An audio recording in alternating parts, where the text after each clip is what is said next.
Hi, back to groovy again, back to Tickled Pink.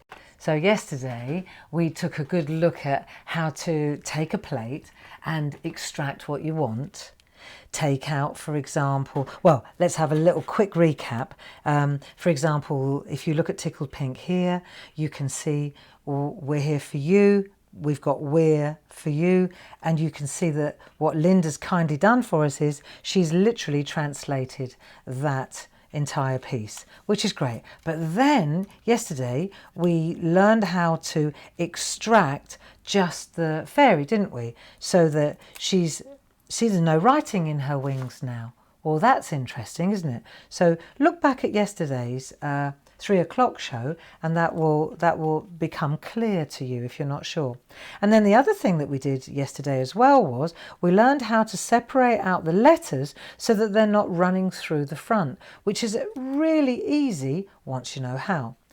So today I thought what we would do, because we've got our little fairy, and so there she is with no glitter, and we've also got our words, right? So this was interesting to me because it was interesting to see how to put glitter on larger areas like this. You see, let's have a look at the other camera, and you'll see here that normally when we work with glitter, we're usually working either on the lines, like real fine, do you see, like that, look, really lovely.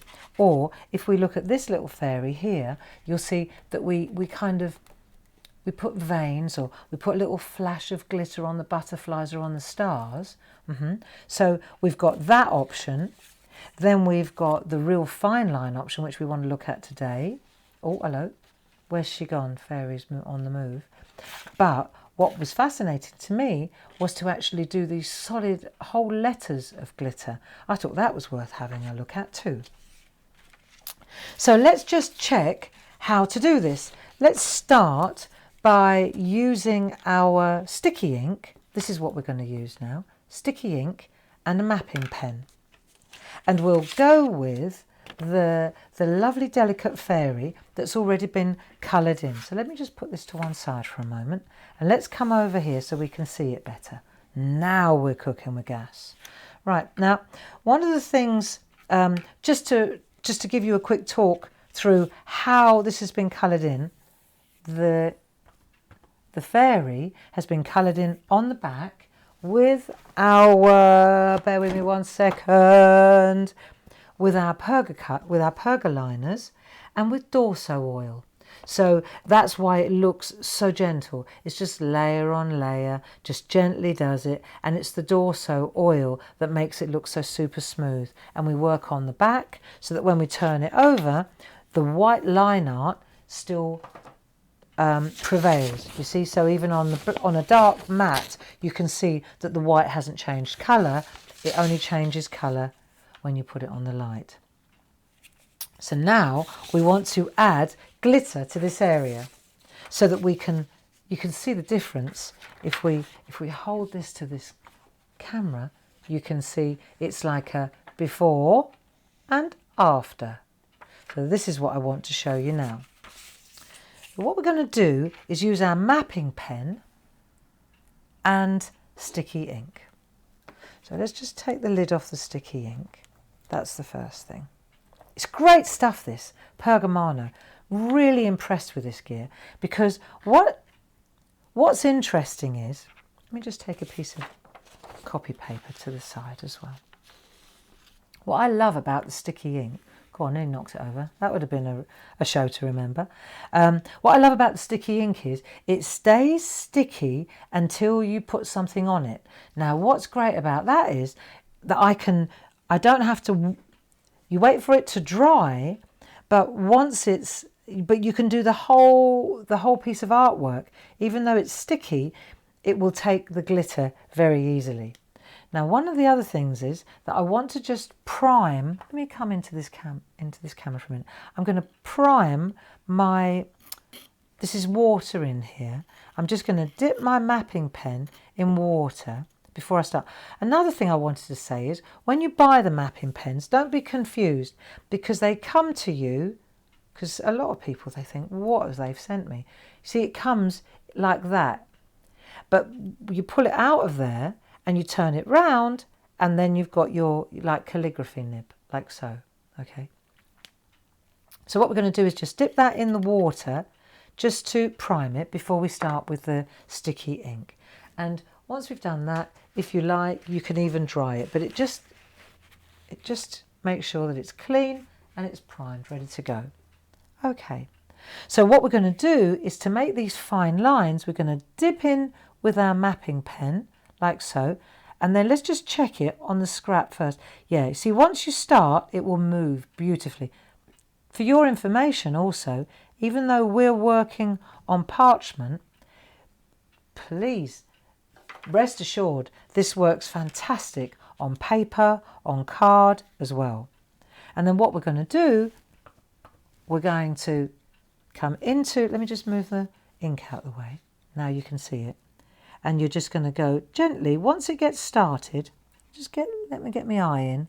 Once it gets started, it's easy. And you'll see, right, here we go. And then you just go along the embossed line like that. And you just very lightly, the lighter you are, you'll be surprised how much glitter will attach itself. And you just go through like so. And I just want to see if I can see that it's wet. So it just depends on the light hitting it, doesn't it? See? And then you just trace through the white lines, and every now and again I find you just press, when you get to a join, just press lightly and it will just bring in more sticky ink. It's like a calligraphy pen. It holds the sticky ink in this well at the back, and all you have to do is just press down lightly and then just start guiding it through again. So it's quite straightforward. It's very relaxing. And the thing is, there's no rush, because the ink will stay wet until you're ready to put glitter on it. And one thing that I do know is that I have to, every now and again, let me just show you, I have to hold it to the light. I have to offer it up to the light, because I can see immediately where I've gone and where I haven't gone. So when you're doing this, you go in and then you hold it up and you go, oh yeah, I missed that line. Go back down, hold it up. Ah, I need to do that line. You see? And that's how you know. And it dries shiny. It doesn't go off so that the glitter won't stick, but it dries shiny. So that's the first thing. Top tip, it's a good idea when you're using a mapping pen to reserve that nib for sticky ink. Just leave it like that. But wash it in between. Just put it in the water. Just get rid of the excess. Because that way, because it stays sticky. For sure, it does get sticky. So when I've got access to my sink, my tap, I just run it under the tap and then it will come out lovely. Okay, so that's the first thing. So that's my sticky ink nib. Now, let's just put that to one side, because there's no rush to add glitter to that, because as I said, it will stay sticky until I put something on it. So let's pop that one there, let that dry. I've only done a couple of the little veins, but you get the picture, you've got the information. Now let's look at how do we do the solid big fat letters, because you're not going to do that with a mapping pen. That would take forever. So let's have a look. The first thing is, here we've got Tickled Pink. The first thing to do is to take your Perga liners. Now, interestingly, see on the back, you can colour on the back, or normally you colour on the front. Now, in this instance, we're actually going to colour on the front. So you need a good sharp pen, and you're going to stay within the white lines. So you don't want to go over the white lines.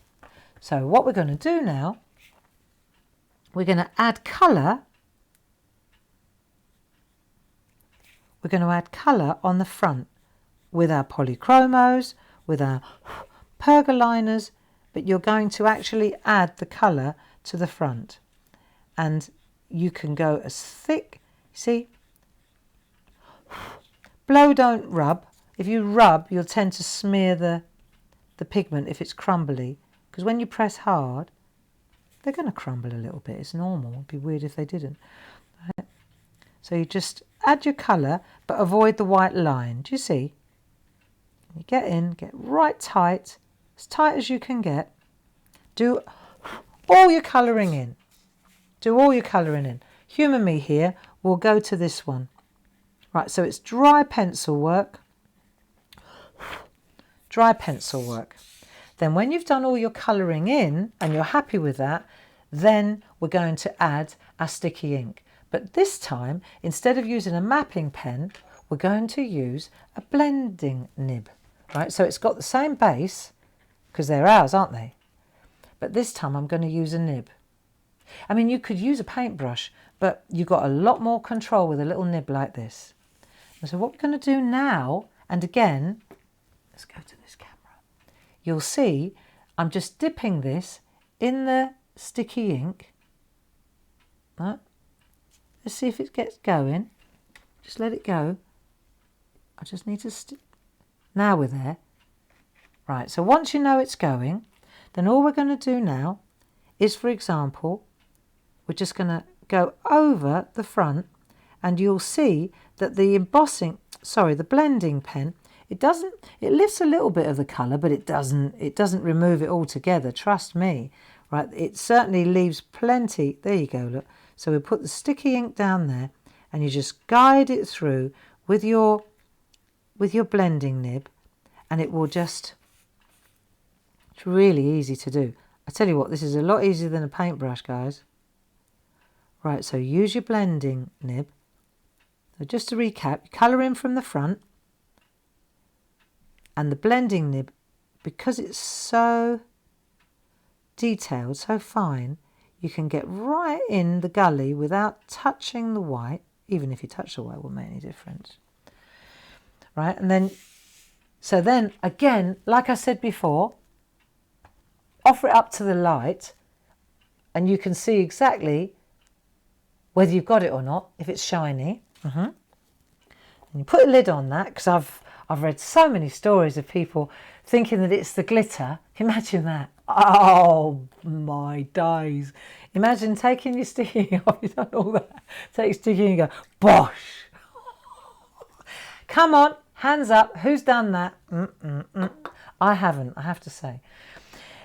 But, famous last words, isn't it? Don't get cocky at this stage, Gray, because that's exactly when it happened. So that's my little sticky blending pen. So I'll put that in a little bag, and that's going to be used again and again and again with the sticky ink. Okay, that's the one. Right, so that's that trick done. That's that trick done. And now comes the glitter. So we'll let that one dry, the D, because we're just going to go for it now. And we're going to bring back our little fairy, because the few little veins I did probably didn't do enough. But do you know what? It's good enough to show you the trick. It's tips and tricks, isn't it? What one shall I use? Blue. Hint of blue. Right, Perga glitter. Beautiful. Perga glitter. Little 6 pots. Fantastic. They're iridescent and they're also translucent. So they're very ultra fine.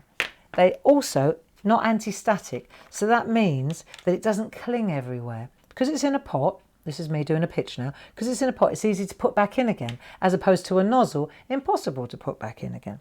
So what we're going to do is just sprinkle. Let's have a look. Sprinkle our glitter over where we've added the sticky ink, and you'll see immediately. Let me just blow it. No, not there. Try not to spit at your artwork when you do that. Right, and you'll see immediately, you'll see exactly where I added the sticky ink. You see, it only sticks where the sticky ink is. Isn't that brilliant? Right, so that's the first one. Okay, second one, let's bring in the big guns. Right, so now we've got our D for tickled. We're going to do the D. Right, so we'll use the same glitter. So we've got it out. We might as well just spread that around. You should really ideally wait until the, don't matter, it works like a dream. just let me blow it again. I just got to do that rather than that, and then we could have one of our Kodak moments, couldn't we? So, and then you see what's great is that this, you make a little funnel like so, and then it just goes straight back in the pot. And because it's anti-static, it doesn't all cling. It all goes in the pot. Right. Brilliant on card. Sticky ink works fantastic on card as well. Really does. The glitter works beautifully on card. So let's have a look at our D that we just coloured in. And oh, hang on a minute. There it is. So you can see, for example, that the dark colour here, that fuchsia colour, that's why we coloured it on top, because it goes to a lovely pink. Okay, that's that. So you can get it really bold, or you can get it really, really fine. What a gorgeous way to add a little flash of bling to your artwork.